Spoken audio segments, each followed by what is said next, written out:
Greetings and salutations, y'all. My name is Carrie Quinn. This is Comfort Shows brought to you by the Officially Unofficial Geek channel. I am, of course, the Officially Unofficial Geek, the OUG herself. My name is Carrie. I already mentioned that, but now you definitely know. This is Comfort Shows, where basically we talk about the shows, the things we watch over and over again to quell the concerns, the qualms of anxiety, and just to quiet the noise inside your head. This is what we do.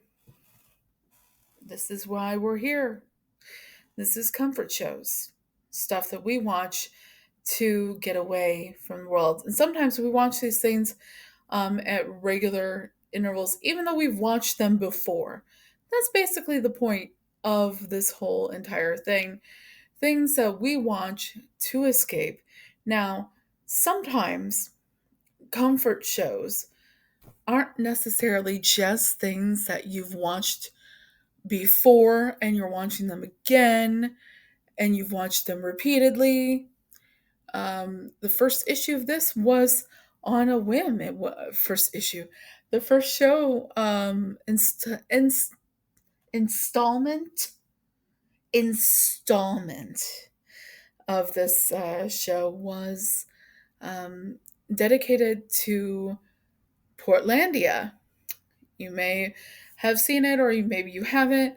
Go check it out if you haven't.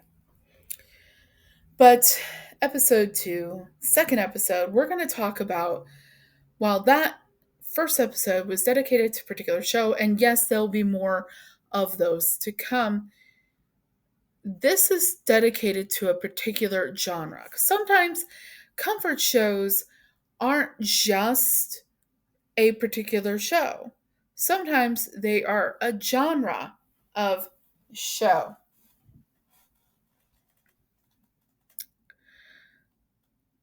I'm speaking, of course, right now.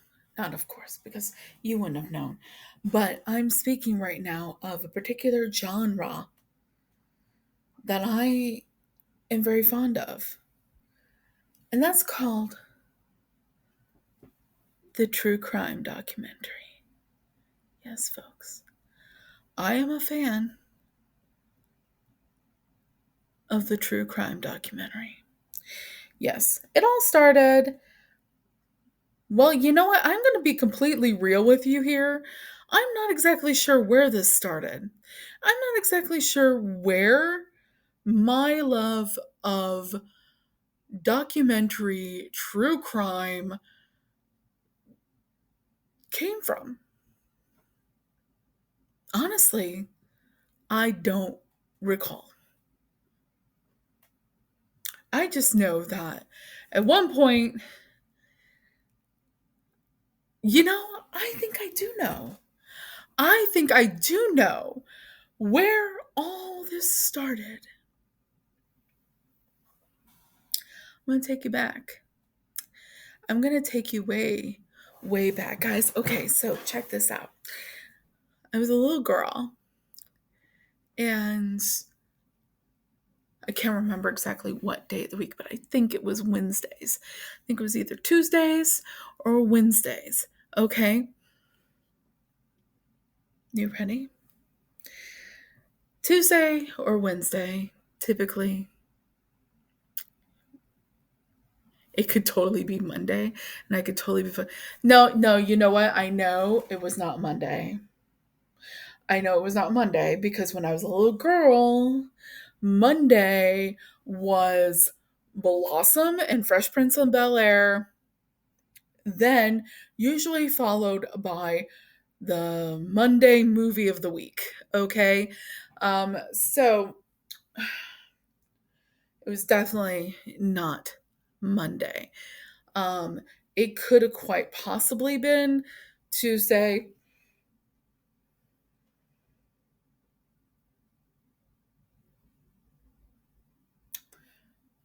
I didn't freeze there. I'm thinking. It could have been Tuesday, but it could have quite possibly, more than likely, been Wednesday. So I think on Tuesday, I think on Tuesday, that was Wonder Years night.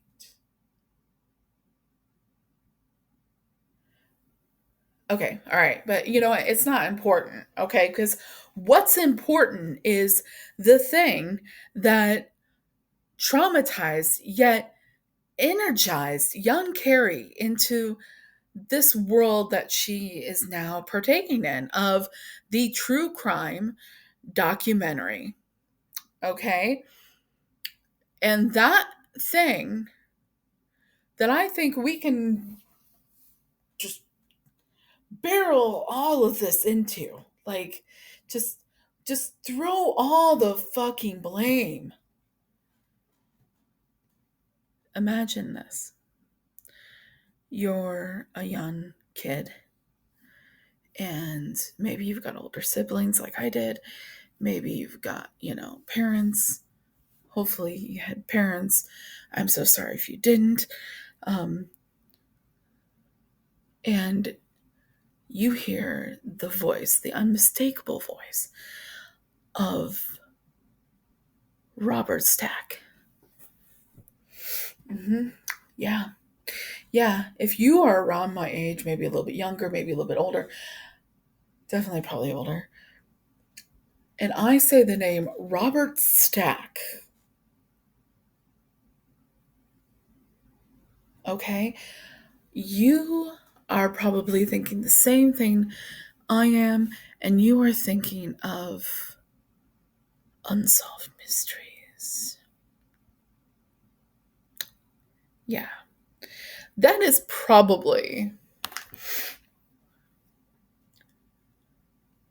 the birth of young Carrie's obsession with true crime. We'll blame that unmistakable voice of Robert Stack, and we're not talking when he played Elliot Ness in The Untouchables. We're talking Robert Stack. Still in that trench coat, right? Right? And he's like standing, and it looks like he's like standing on like a pier or like a boardwalk or something like that. And he's like walking around like, tonight on Unsolved Mysteries. Yeah. We'll blame that. We'll blame Unsolved Mysteries, which is back, by the way. It's been back. Um, but you can watch old episodes, I think, on some platform, maybe Tubi. Tubi has a lot of shit like that. Maybe we should look into Tubi, see if we can watch old unsolved mysteries. I know that there's some unsolved mysteries on Netflix, and now that I'm thinking about it, I probably should have watched some unsolved mysteries to talk about the true crime documentary, Comfort Show. But I didn't. I watched other stuff. It's really quite funny sometimes how, like, there'll be times where, because I have a TV in my office, because sometimes I'll watch stuff while I'm working on something else. Um, and then we have a TV in the bedroom. And so, like, Joe will come in here and be like, "What are you watching?" I'm like, "Another documentary." you know? Um, and like, he's just like, he is not a documentary guy. Mm-mm, not at all. Unless it's something he's like really interested in. Like, sometimes there'll be documentaries about like the history of Transformers. He's totally down on that. And I, believe me, cannot blame him. I like those kind of documentaries as well. Um, but for me, it's like a lot of the time when he comes in here, I am watching either like some documentary about health or I'm watching some documentary about true crime. He is not interested. Like, he's just like, I'm gonna go back like today. Oh my goodness, today. And I'm gonna tell you about this one in a minute. Today I was watching one. He literally came in here. He's like, "What are you watching?" And I'm like, "I'm watching a documentary about this, that, and the other." And he's just like, "Cool. I'm gonna go back to watching football now." Yep, I'm gonna go back to watching football. Yeah, that is either, "Yep, I'm gonna go back to watching football now," or it's, "Yep, I'm gonna go. I'm gonna go back to reading my book now." Or, yeah, I'm gonna go watch a movie with my friend. Um, Usually watch a horror movie on like Shutter or something like that. And while I enjoy doing that very much, I do find a lot of solace in true crime documentaries. And you know who has them? Netflix. Yeah, they do. Netflix got some true crime documentaries. And some of them are rather new. Okay. Um, let's talk about just a few of the ones that I've watched within the last week and a half. Okay. Yeah, we got four to talk about actually that I've watched within the last week and a half. All right. Um, I was not aware of this, but let's go ahead. Let's talk about the first the first documentary that I have to talk about involving all of this. Okay. Um, so one of them, this is going to be so cool. I'm just going to bring up, I'm not going to put it on the screen or anything, but I am going to bring up little little tidbits so I can talk about it on my computer. And you guys can't see this, but that's what I'm doing. This documentary is from 2022. Okay, we're ready now. Okay. This documentary is from 2022 and it is on Netflix and it's called Our Father. Now, this is, you might have heard this in the news, heard about this in the news, but it's a documentary. Like I mentioned, all of these documentaries are available on Netflix right now.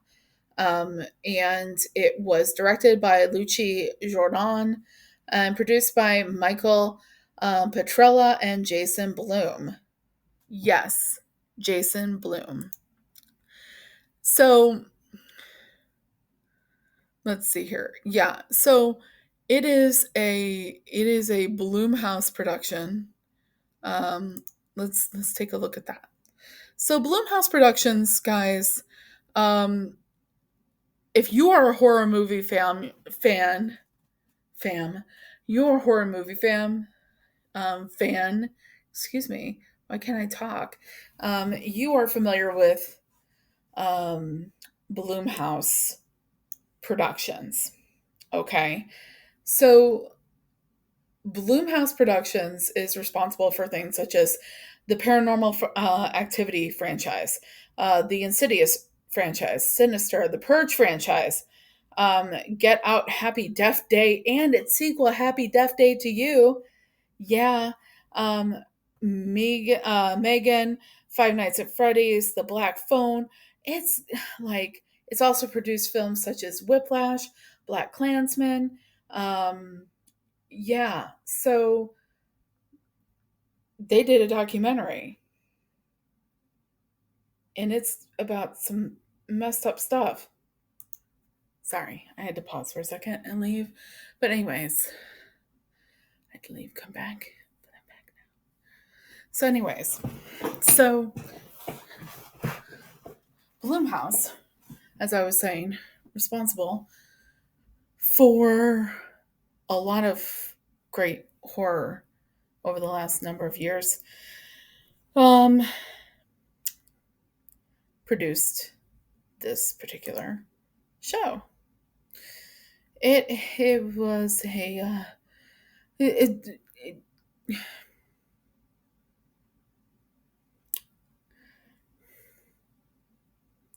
Fittingly so. But Bloomhouse um, produced this documentary, and it was fittingly so because it was creepy. Creepy.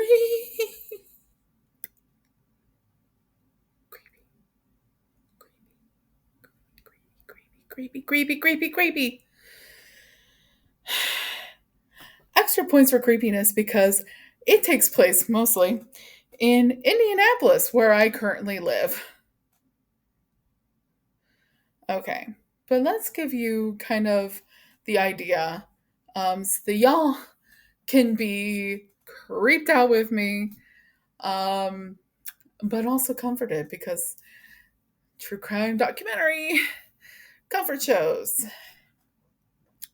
Okay. It follows the story, and this is from the Wikipedia. Okay, its story follows former Indianapolis-based fertility doctor Donald Klein, who, in a case of fertility fraud, used his own sperm to impregnate dozens of unsuspecting patients.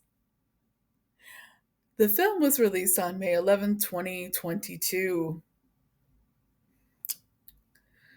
Yeah, creepy. Okay, so basically, this dude, right, was a fertility doctor, right?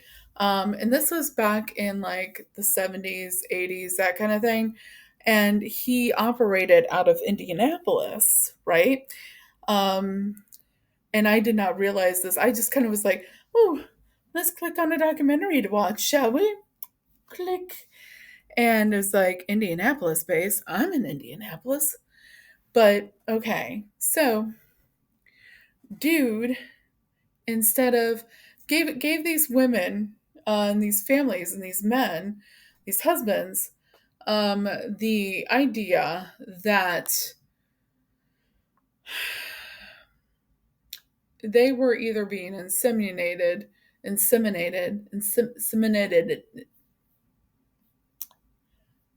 they were being knocked up by donor sperm, right?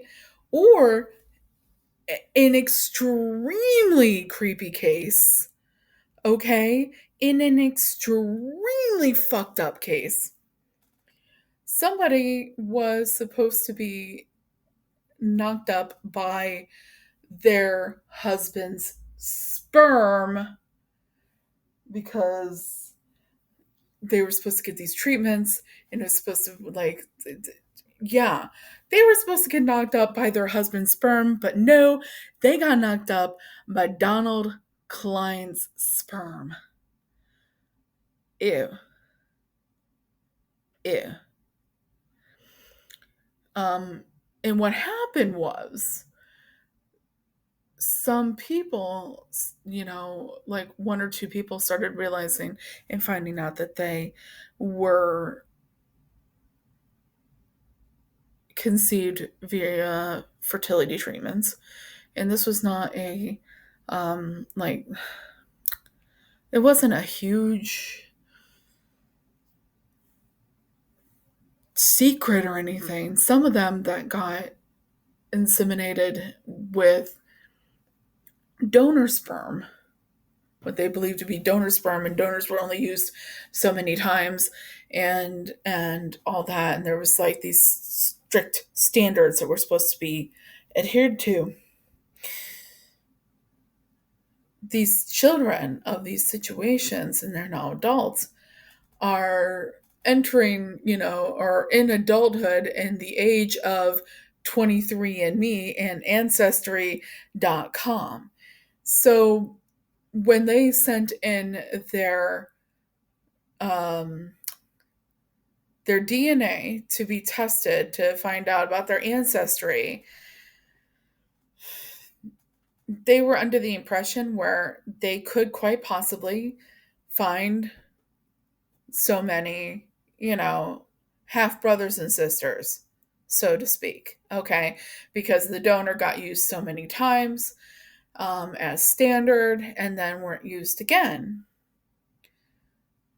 Or maybe they were a donor and then they had children of their own, or what have you. So what ended up happening is some of these people were sending their information in to these sites, right? And they were coming back and they just kept on multiplying and multiplying and multiplying half brothers and sisters. So they started looking into it and they all find out that basically, in a nutshell, they all find out through DNA testing that they are all the children of this dude, Dr. Donald Klein, allegedly. Oh, I'm gonna, you know what? Fuck it. Allegedly, he was their father, but the DNA test did not stutter. Okay. Um, allegedly, he was their father, but yet the DNA test allegedly did not stutter. Um, and there was a lot. I'm looking at. They don't actually go into how many. It's an actual like documentary film. Some of the things I'm going to talk about here are like limited series or documentary films. Um, but this is 97 minutes on Netflix, and whew, creepy. Um, Another one that I watched recently. Let's allow ourselves to continue down that creepy path, okay? Um, there is a documentary on Netflix which is basically um, the worst ex ever. That's the name of it. Um, so I'm gonna try and there we go. I want to tell you right now. I'm gonna try to give you as much information about this one without going too in detail. Um, but I'll tell you right now, content warning, we will probably be talking about domestic abuse here in this section of the program here. Um, Worst ex ever. Let's fill in the blanks here. The show is called Worst Ex Ever. It's a four-part documentary series and it was produced by Netflix. It was recently released. Okay, so if you go look on Netflix, you're going to find it as long as you're in the right area to get that documentary on Netflix. I live in the United States. It's available. I can't tell you about any of these and their availability outside of the United States. But as far as we're here, this is available. Um, it's another true crime docu-series, Worst Ex Ever. Let's fill in the blanks, people. This is about people having the worst ex ever, okay? And there's a lot of really horrible stuff that's talked about in this thing about exes and people in relationships getting victimized and abused, and in some cases people ended up dead. Okay, let's not let's not mince words about this. People ended up dead. Okay, let's just go there. um and let me tell you, I started watching this, um and as people do, I started with the first episode, as people do. And it's, like I said, four episodes, limited series. Okay. um and let me tell you something, like, I could see myself getting caught up in some of these situations, and I'm a pretty smart gal, and it was there were times where certain things would happen in certain situations, and I just think about how, like, I've had like messed up exes before, but this was ridiculous. Or even more alarming, I would think to myself, like, oh, I've had an ex act like that with me. uh So alarming. Um, Now, one of the things, and I want to say this right now, one of the things that often ends up being a criticism of a docu series like this, where it deals with more than one situation, is that it focuses on just women being victims. Um, and I'm going to tell you right now, there is an episode where it talks about a male like victim, a man that was victimized by a horrendous ex and her mother. Double team, tag team on this dude.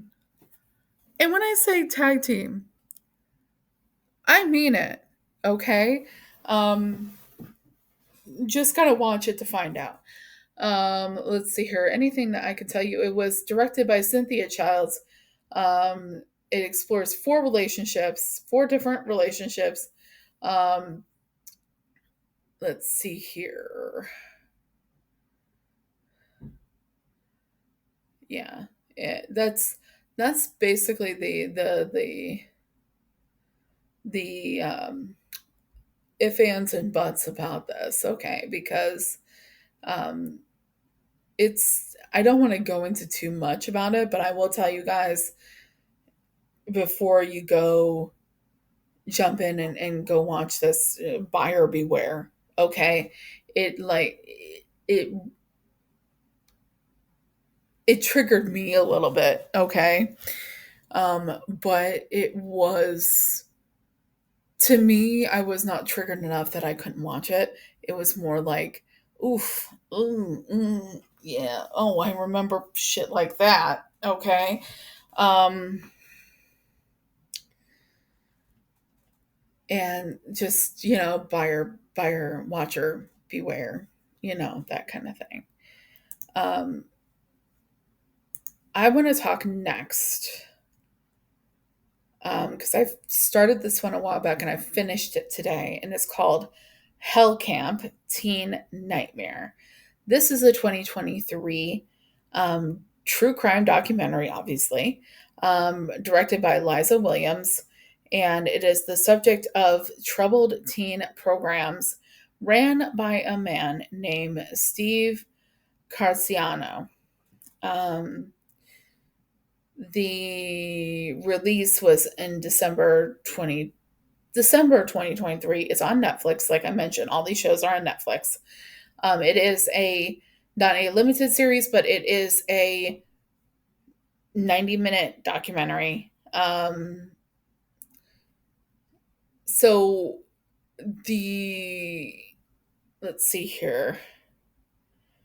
This is basically about, have you ever, like, especially during the 90s or like 80s and 90s, ever be watching shows like Donahue, like the Phil Donahue show, right? Or the like other talk shows like it, where you have the teenagers that are scared straight, right? And I don't mean like straight like LGBTQ type of straight, but like, I mean straight like they're troublemakers and they get scared, and everything like that, and they become nice law abiding citizens afterwards. So basically, this is the kind of thing that you've probably heard about. Paris Hilton has actually started speaking out against this kind of stuff lately, because apparently she was sent on one of these things, right? One of these hell camps. Basically, it was um, labor, free labor type of camp that teenagers were sent to strain them out.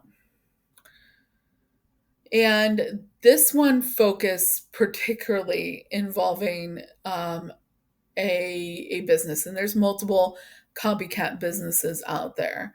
But this guy where he did this, and it might have started out like it was like the best of intentions, but it definitely like got too big for its britches kind of situation, and it was bad. It was bad in the first place. I'm going to be completely real with you guys. It was bad overall. Um, but the intentions that were there in the first place were the part that kind of kept it from being,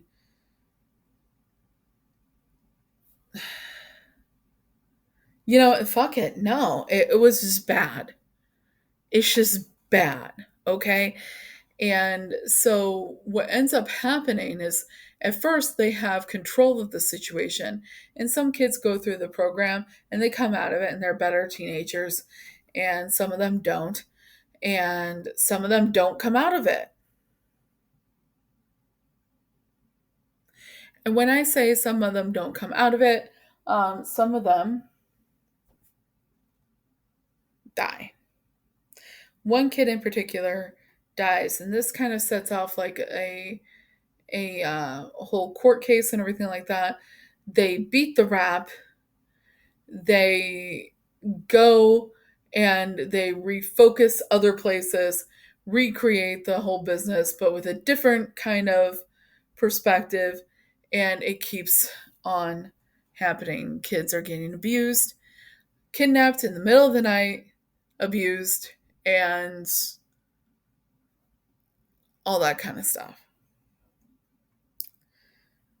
And that this documentary is about that particular program, that particular guy running those particular programs. So it sucks. He sucks. I gotta say, like the whole idea of tough love, just always, like since I was an adult, always annoyed the fuck out of me. But okay, I'm sure there's some people it worked for, but oh well. Um, when it comes right down to it, this guy was a fuck. So, allegedly a fuck. Um, please, like by the time that this thing is ends, and like I said, 90 minutes. By the end of it, he is mm-mm-mm, mm-mm-mm, no, irredeemable. He is a fuckface. And I'm going to tell you about one more true crime documentary that I watched on Netflix. I watched this over the last 2 days. And guys, this one, this one takes the cake. And it's new. It recently released on Netflix. It's called Into the Fire: The Lost Daughter. So, this tells a story of how a woman, um, just like 36 years ago, yeah, 30, I'm looking at this now, article from Time Magazine talking about it. Um, 36 years ago, she gave birth to a baby girl. Um, this woman, her name is Kathy, and she plays like 36 years after she gave birth to the child. She hears, well, actually, technically, it's 36 years after she gave the child up for adoption, because she tried to keep the child for like 9 months. I think she said in the film. And people convinced her to give up the child for adoption, and she didn't want to. And she felt a lot of grief about that throughout the years, first few years of that. And she gets a letter like 30 some odd years after she gives up the daughter for adoption, asking her to submit a DNA sample because her, this is from the adoption agency that she went through, asking her to provide a DNA sample so that it can be tested up against a Jane Doe that was found. Now, this is how she finds out that back in 1989, her daughter, that she gave up for adoption because she thought this was going to be a much better life, than what I was going to be able to, she's like, it's going to be a better life than she was able to give her. And she finds out that back in 1989, her daughter at the age of 14 went missing. Um, and then several years later, a Jane Doe is found. Um,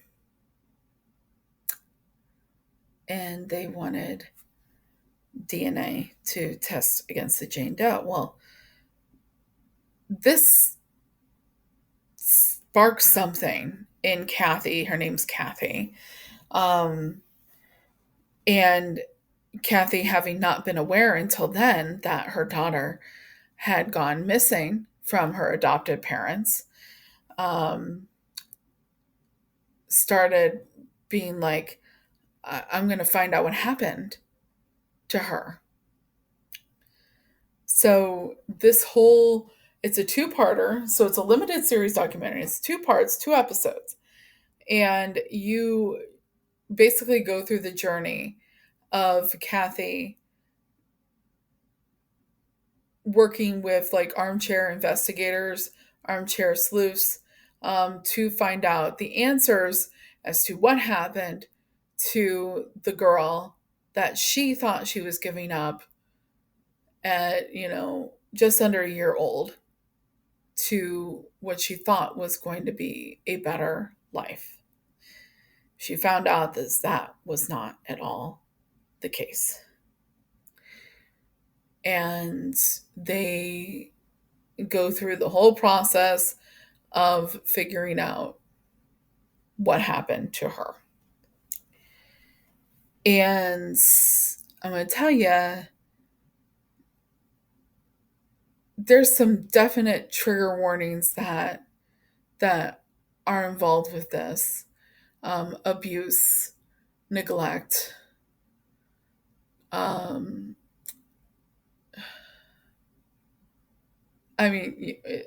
somebody is murdered. And it's not even just one person. There's multiple crimes discussed in this because it paints a picture and it paints a precedent for violent behavior. And it's like it's an onion, there's layers, and you just keep on peeling until you get to the core of everything. And that's kind of what happens in this documentary. And it's the idea of, despite the fact that she gave up this little girl at 9 months old, Kathy cannot stop when she knows something's wrong, cannot rest until it's figured out. And they either find her daughter or they find out what happened. And I would be a liar, pants on fire, if I didn't tell you that this thing had me crying. Crying, crying, crying, crying. I know, Carrie, you've told us before, you cry at everything. Well, you know what? I also cried at this. Okay? All right? So sue me. I cried at this. because it was emotional. All right.